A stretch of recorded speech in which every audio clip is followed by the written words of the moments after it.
Você sabia que existe uma igreja que não aceita nomes denominacionais e para eles as denominações são como Babilônia, mas eles ensinam algumas heresias bem estranhas, como por exemplo que Satanás habita em nós. Pois é, hoje eu vou revelar para você 5 heresias da igreja local que você precisa conhecer para ficar bem longe delas. Olá, eu sou Otávio, seja muito bem-vindo ao canal, sou professor e estudo teologia e as doutrinas cristãs há mais de 30 anos. E se você gosta desse tipo de assunto, aproveite para se inscrever no canal e para não perder nenhum vídeo mais. E sempre que eu faço algum vídeo nesse estilo mais apologético, mostrando às vezes erros, heresias, as pessoas podem confundir como se fosse um ataque às pessoas que participam a esse grupo, e não é. Aqui nós estamos apenas apresentando ideias e debatendo interpretações de textos. Se você é da igreja local e acredita em tudo isso, tudo bem, isso é com você, até porque nós seremos responsáveis individualmente diante de Deus. A minha função aqui é apenas apresentar aquilo que eu vejo nas Escrituras quando eu estudo a Bíblia e eu então percebo que, olha, esse tipo de ensino não está coerente. E é por isso que eu faço esses vídeos alertando, mostrando, falando, olha, vá para as Escrituras e pelo menos confira para ver se bate, não é? Então essa é a ideia desse tipo de vídeo. E antes de falar para você sobre as 5 heresias que eu separei desse grupo, é bom que você tenha uma contextualização da história. Que grupo é esse? Talvez você nunca tenha ouvido falar. O fundador desse movimento atual é o Witness Lee, é o fundador da igreja local. Ele se converteu a Cristo em 1925. E quando foi em 1927, olha só que coisa, ele juntou-se ao ministério de Watchman Nee. Então você vê que o Witness Lee tinha uma ligação com Watchman Nee. Ele teve, depois da morte de Watchman Nee, o Witness Lee assumiu uma certa proeminência no grupo e ele então separou o movimento de Watchman Nee e fundou um movimento dele com ideias diferentes, com algumas doutrinas divergentes do que o Watchman Nee ensinava. Depois da morte de Witness Lee, quem ficou na responsabilidade do grupo foi Dong Yulan. E Dong Yulan, ele assumiu então essa liderança do movimento na América do Sul e fundou a editora Árvore da Vida. Então se você encontrar algum livro, uma publicação, porque isso está espalhado para todo lado, alguma publicação com a editora Árvore da Vida, tome cuidado porque vai ter ali os ensinos de Witness Lee. E ele fundou também, Dong Yulan, ele fundou também o Book Café. O que é o Book Café? É uma cafeteria, a ideia é bem interessante inclusive, mas olha só, ele fundou uma cafeteria em várias cidades e você entra, é uma cafeteria, só que ali dentro tem vários livros da editora Árvore da Vida, dos escritos, dos ensinos de Witness Lee, da doutrina da igreja local, vários livros ali espalhados. E enquanto você está tomando um café, você acaba pegando um livro ali e começa a ler, tá? Então é uma ideia interessante, mas cuidado, porque se você entrar num Book Café e você começar ali a tomar um café, você pode começar a ler também algumas dessas heresias que nós vamos mostrar aqui nesse vídeo. Vamos então para 5 heresias. Tem outras, mas nós vamos falar apenas dessas 5 que eu selecionei para hoje. Vamos lá. A primeira heresia é que eles dizem que, ou eles ensinam, que o batismo ele é condicional à salvação. Ou seja, o batismo ele é necessário para a salvação. Witness Lee diz o seguinte: tal palavra indica claramente que para ser regenerado e entrar no reino de Deus é preciso nascer não só do Espírito, mas também da água. Por isso, o batismo é uma condição para a regeneração e entrada no reino de Deus. Olha só, eu creio que o batismo é parte da obediência e testemunho da conversão, sem dúvida, mas o batismo em si, o ato de se batizar, ele não complementa a salvação no aspecto de ser suficiente, de ser eficaz para a salvação. Quem creu é batizado. Por quê? Porque creu. Ou seja, só é batizado aquele que já creu, aquele que já foi salvo. E ele não é batizado para ser salvo. Percebeu que existe uma diferença? E se a gente olhar para alguns textos do Novo Testamento, você vai perceber que não existe essa ênfase da salvação focada no batismo, mas apenas no crer. Olha o que diz Romanos 10, 9 a 10. Se com a boca você confessar que Jesus é Senhor e crer no seu coração que Deus o ressuscitou dentre os mortos, será salvo. Porque com o coração se crê para a justiça e com a boca se confessa para a salvação. Em nenhum momento você vê Paulo falando ou unindo o ato de crer com o batismo. O batismo é um passo de obediência posterior ao ato de crer, ao ato de ser salvo. Você precisa crer para ser salvo. E depois de salvo, você é batizado. Veja Atos 15 e 11.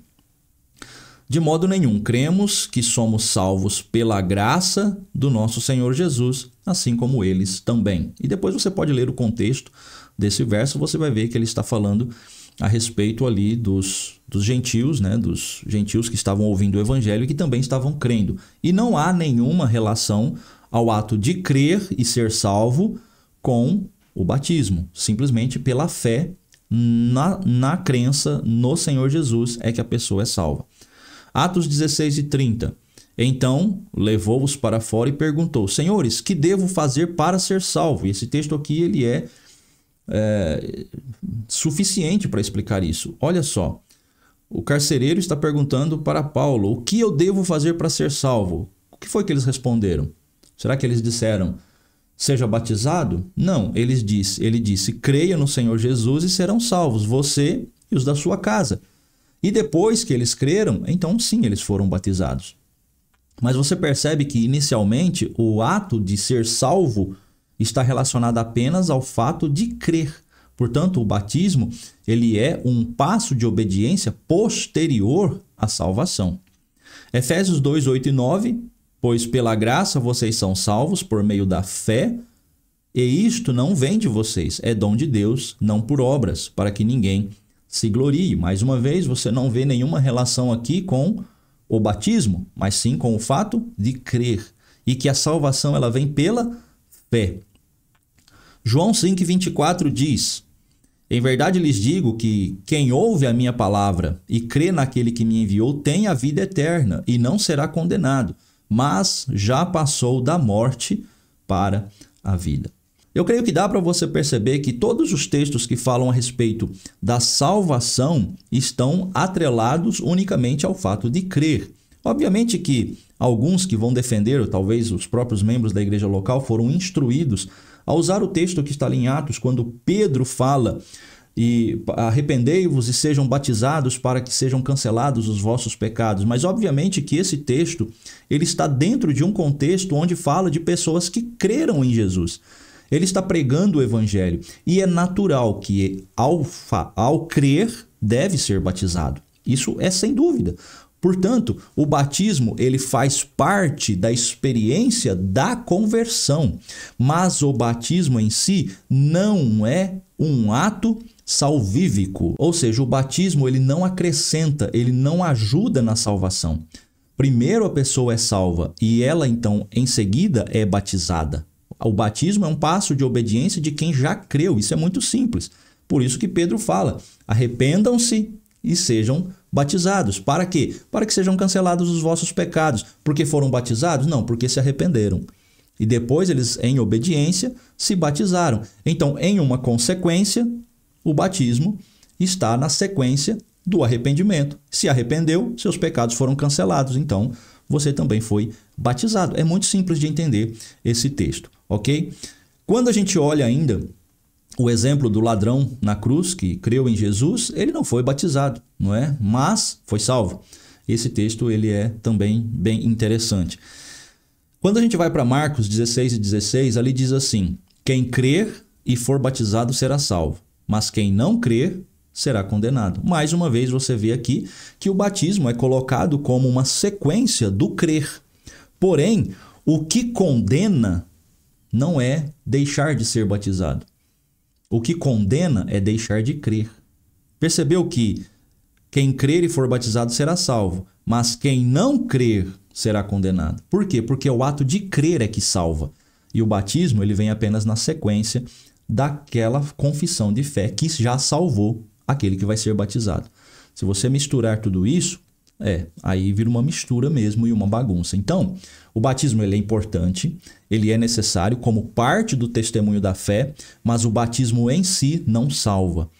Crer sem ser batizado está salvo. O ladrão da cruz é um exemplo disso. Ser batizado sem crer está condenado. Espero que você entenda essa parte, porque muitas pessoas, às vezes, por terem sido batizadas em uma igreja, estão confiando que estão salvas. Batismo sem realmente o arrependimento e o novo nascimento, o batismo em si não tem valor nenhum. Então pensa bastante nisso. Heresia número 2. Eles têm um exclusivismo eclesiástico, ou seja, eles também se consideram a única igreja verdadeira ou a restauração da igreja. Aliás, isso é bem característico em grupos sectários. Nós já falamos sobre vários outros aqui e todos eles têm essa característica. Nós somos a igreja, nós somos a restauração, o remanescente, nós somos aqueles que estão de acordo com a vontade do Senhor. O que é interessante, né? Pensar, porque chega a ser um paradoxo, porque se todos eles são a igreja verdadeira e cada um está ensinando uma coisa diferente da outra, é complicado, não é? Acho que já deu para você entender. Mas, enfim, aqui nós temos, então, esse exclusivismo eclesiástico. E eles dizem o seguinte: o protestantismo, assim como o judaísmo, estão todos nessa categoria, tornando-se uma organização de Satanás. Ele está deixando bem claro aqui que as denominações, as igrejas que não são da igreja local, são organização de Satanás, como seu instrumento para danificar a economia de Deus. Um outro texto diz assim: visto que a mãe das prostitutas é a igreja apóstata, as prostitutas, suas filhas, devem ser todas as diferentes facções e grupos no cristianismo que mantêm, até certo ponto, o ensinamento, as práticas e as tradições da igreja romana apóstata. A pura vida da igreja não possui nenhum mal transmitido da igreja apóstata. Aqui nesse texto ele está dizendo que, Witness Lee está dizendo que todas as denominações são, na verdade, filhas da igreja romana e, portanto, são apóstatas. Isso vai fazer com que os membros da igreja local, os seguidores de Witness Lee, se sintam privilegiados, o que também acontece em todos os grupos sectários. Eles lançam uma teoria exclusivista, uma ideia de que, olha, tá vendo, todos eles estão perdidos, só nós é que estamos certos. Isso traz uma sensação de pertencimento dos seus membros e aquela sensação de, olha, nós é que estamos certos, porque todos eles estão errados. E eu reconheço que existem muitos problemas nas denominações. Isso é fato, todos nós temos muitos erros, ninguém é perfeito. Mas o que deve nos separar não é simplesmente a existência de denominações, não é porque a igreja presbiteriana usa o nome igreja presbiteriana que eu não posso ter comunhão com eles. Não é porque a igreja batista usa igreja batista que eu não posso ter comunhão com eles. O que deve nos separar não é o nome denominacional. O que deve nos separar é aquilo que é ensinado. São as doutrinas que são praticadas. Portanto, se eu vejo um grupo que pode ter o nome de igreja evangélica, mas se ensina heresia, se ensina coisas que estão fora das escrituras, eu não posso ter comunhão com esse grupo. Eu não posso, por causa do que eles ensinam. Mas se tem uma igreja, tem lá um nome, tem algumas coisas, tem lá, tem pastor, é uma denominação, mas ensina o que está nas escrituras, as doutrinas fundamentais da fé, prega o evangelho verdadeiro, anuncia a salvação da forma correta, que é a salvação unicamente através pela fé em Cristo. Por que eu não posso ter comunhão com essas pessoas? Por que eles não podem ser meus irmãos? Ou seja, o que deve nos separar não é o nome da igreja. O que deve nos separar são as doutrinas ensinadas. Percebeu? É isso que nós devemos avaliar. O que está sendo ensinado nesse grupo? Porque o que está sendo ensinado é o que vai identificar se essa igreja é realmente uma igreja verdadeira. Porque a igreja de Jesus Cristo ela está fundamentada em algo muito maior do que nomes denominacionais, tá? Ou datas de fundação. A fidelidade à palavra de Deus, o testemunho, isso sim é o que deve nos conduzir à irmandade, à comunhão. O que deve nos orientar e identificar se aquele grupo é de fato uma igreja verdadeira ou não. Essas são as marcas definitivas da igreja genuína. Por isso nós podemos afirmar com convicção que toda congregação de verdadeiros cristãos, independente da sua denominação, é parte integral do corpo de Cristo. E eu não tenho base bíblica nenhuma para sugerir que todas as denominações diferentes que existem, às vezes em pontos que não são fundamentais da fé, que essas igrejas estão simplesmente dividindo o corpo de Cristo. Ou seja, esse exclusivismo que existe na igreja local não é cristão, tá? Não é cristão. E já identifica como um grupo que está desviado realmente da verdade. Por quê? Porque ele se considera o único grupo verdadeiro. E quando você analisa as doutrinas, você já começa a perceber vários problemas, várias heresias.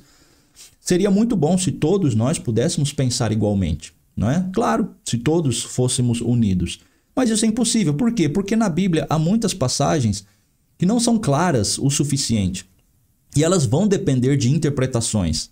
E quando um texto depende de interpretações, porque não temos às vezes todo o contexto e não temos todos os detalhes, então vai acontecer algumas interpretações diferentes. Isso é natural.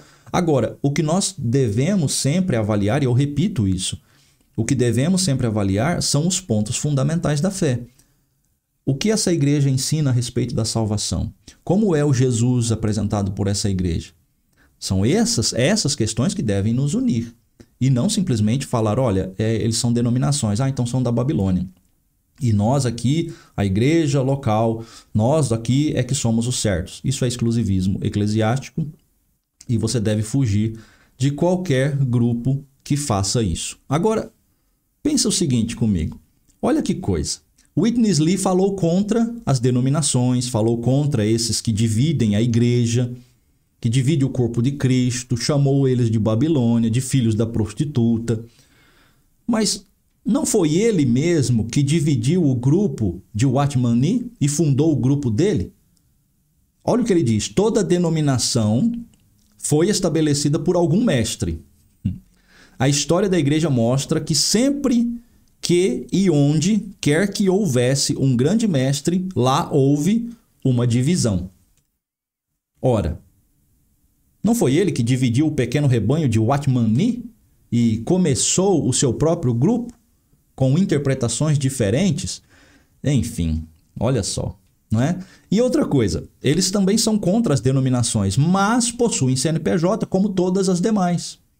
Ou seja, é apenas uma igreja sem nome, né? O nome é a igreja sem nome, o nome é a igreja local, o nome é a igreja em São Paulo. É apenas mais uma igreja. Porque quando eles dizem que estão reunidos apenas ao nome do Senhor, eles já estão se denominando. Afinal, denominar é dar um nome, né, que identifique, seja ele qual for. Somos da igreja de Jesus Cristo. Pronto, você deu um nome. Somos da igreja local, é o nome.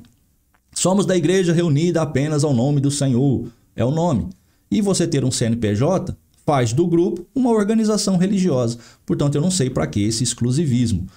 Bom, na verdade eu sei, é para dar aos membros essa sensação de pertencimento a algo exclusivo. Tá vendo? Mas todas as seitas fazem isso. Isso que eu quero que você preste atenção.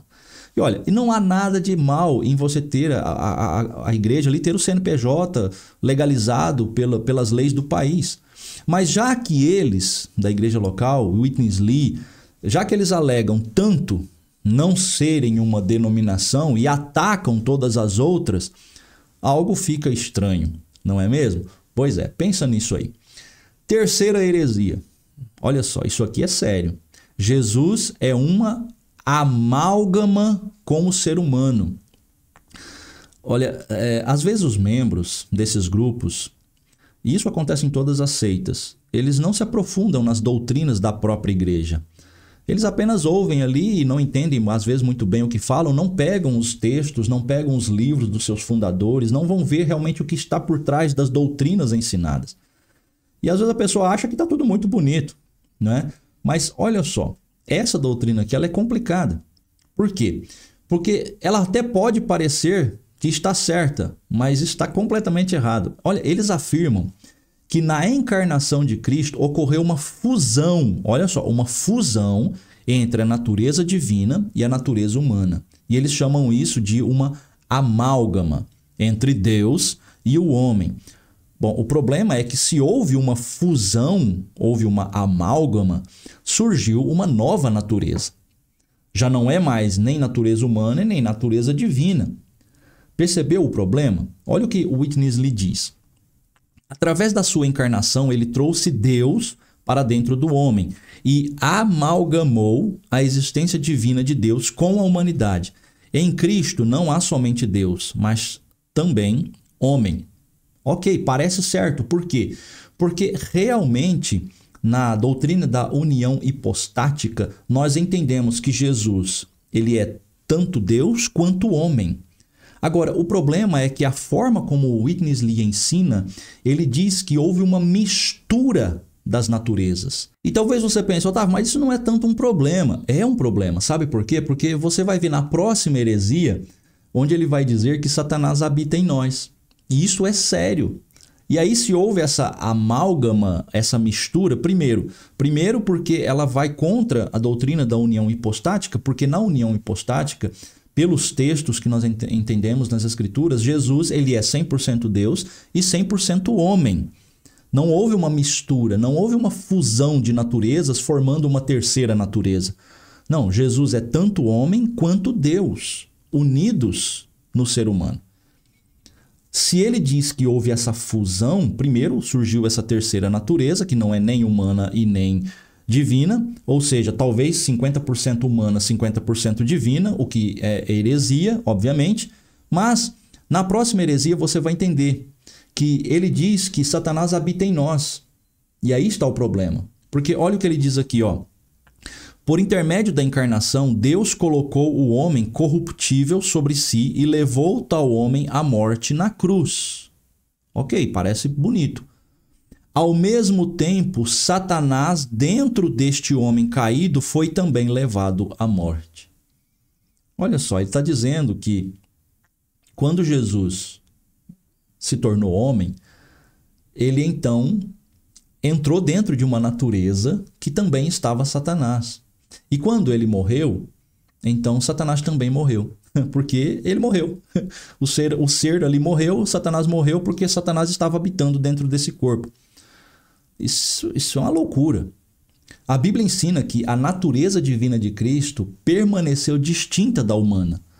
Uma mistura dessas naturezas, como eu falei, resultaria em um Cristo que não seria nem totalmente divino e nem totalmente humano. Né? Ali talvez 50% de cada um. Isso não é bíblico. Antes da encarnação, Jesus era plenamente Deus, como você vê em João 1:1. Isaías também profetizou que nenhum outro Deus se formou antes ou depois do Deus absoluto. Paulo afirmou que Cristo encarnado era plenamente Deus. E João defendeu que ele era também plenamente humano, confrontando então os gnósticos da época que negavam a encarnação corpórea de Jesus. Ou seja, essa ideia de amálgama, além de formar uma nova natureza, nem só humana, nem só divina, ainda tem a heresia de que em nós habita Satanás, tá? Que é uma das piores interpretações que eu já ouvi, sério mesmo. E agora a gente vai então para a quarta heresia, que é exatamente essa, de que Satanás habita em nós. Olha só.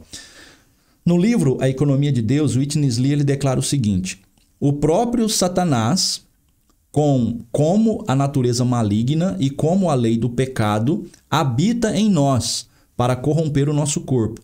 Será que fomos impressionados com o fato de que todos os três seres, olha só, Adão, Satanás e Deus, estão em nós hoje? Pois é, não é só Satanás que habita em nós e nem só Deus. Adão também. Somos bastante complicados. O homem Adão está em nós, o diabo, Satanás está em nós e o Senhor da vida, o próprio Deus, está em nós. Portanto, nós nos tornamos um pequeno jardim do Éden. Adão, o ego, está em nossa alma. Satanás, o diabo, está em nosso corpo. E Deus, o Deus Trino, está em nosso espírito. Bom, essas declarações se opõem diretamente ao que a Bíblia ensina. Não é possível que Satanás habite no corpo dos cristãos, já que a Bíblia é clara ao dizer que nosso corpo é templo do Espírito Santo, gente. Isso é muito claro. E que em nós habita o Espírito Santo. Como então nós podemos ser habitados pelo demônio. Veja ainda o que diz 1 João 5,18. Sabemos que todo aquele que é nascido de Deus não peca, mas o que de Deus é gerado conserva-se a si mesmo puro e o maligno não lhe toca. Na verdade, existem várias passagens na Bíblia que provam o contrário. Além disso, eles também erram ao dizer que Adão vive em nossa alma. Isso é algo que a Bíblia nunca ensinou. Paulo vai nos dizer em 1 Coríntios 14:33, Deus não é Deus de desordem, mas parece que o que eles estão criando aqui é uma desordem sem tamanho. Portanto, nós devemos rejeitar esses ensinamentos confusos e sem base bíblica. É um absurdo isso, tá? Pensa bastante nessas questões. Vamos agora para a última heresia, a heresia de número 5, onde diz que Satanás leva nossos pecados. E aqui eles não estão sozinhos nessa interpretação. Por exemplo, a Igreja Adventista do Sétimo Dia também acredita nessa interpretação.